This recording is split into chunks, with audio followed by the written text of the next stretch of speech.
When President Obama visited Sweden last year, he expressed his admiration for the Swedish model. And that should make Americans nervous, because a United Nations report says Sweden will be a third world nation in about 15 years, below Libya and Bulgaria. Sweden is a society that believes it is racing into the future, but critics warn that it's racing to the bottom. Welcome to Utopia, also known as Sweden. Sweden has been a laboratory of social experiments.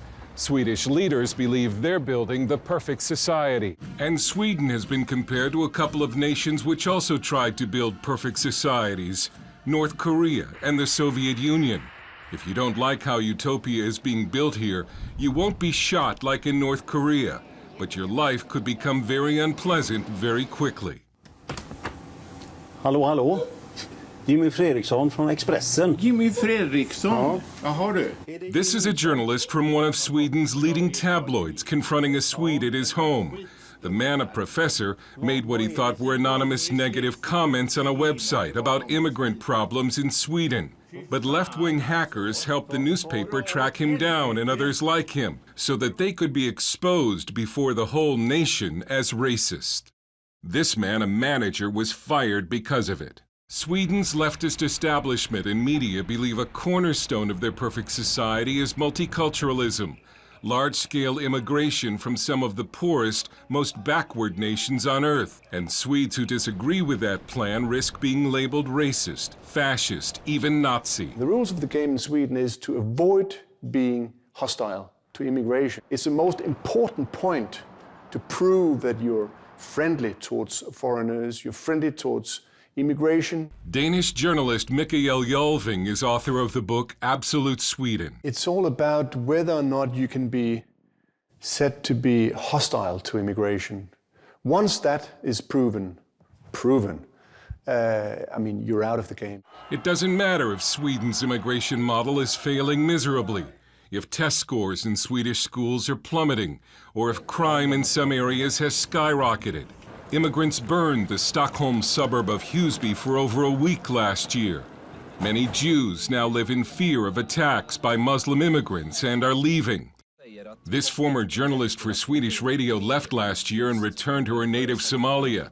She told Swedish television that Mogadishu was safer than the immigrant suburbs in Stockholm.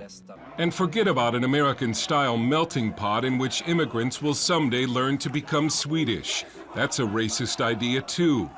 Jalving says Swedes are supposed to learn from immigrants and not the other way around. Assimilation is completely out of the question. Who says assimilation is completely out of the question? Everybody in all mainstream political parties and media and platforms would laugh about the word assimilation is a Nazi word in Sweden. We talked to several journalists who described a Stalinist-style atmosphere in Sweden, in which citizens are now afraid of saying anything that might get them labeled in the media as racist. They point at you and say you're a racist. Then you will have no career, no job, you might lose your family. Swedish journalist Ingrid Carlqvist and Danish journalist Lars Hedegaard run the online newspaper Dispatch International, which covers issues like immigration that the mainstream media in Sweden ignores. But Carlqvist says their plan for a traditional newspaper failed because Swedes were too scared to have the paper delivered to their homes. Because what if the mailman saw that you had this newspaper? What if your neighbors saw it? Then they might think that you are a racist or that you hate Muslims. So we thought we could sort of make an impact.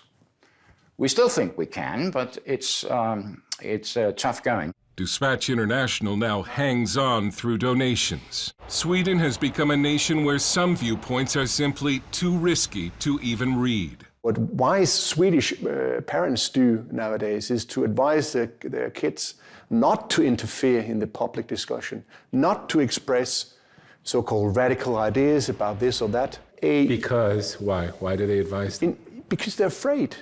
Whether or not this is... That their kids won't get work? Yeah, it'll harm them. That is a very bad situation because you live then in a country where you cannot solve any problems. You cannot even you cannot even mention the problems. Hedegaard, a Dane, was nearly killed last year in Copenhagen by an immigrant who came to his door and fired a gun at him. Karlqvist, a Swede, has decided to leave Sweden because of the persecution of those who dissent. Sweden is not going to become a third world nation tomorrow, but according to one report, one day it will.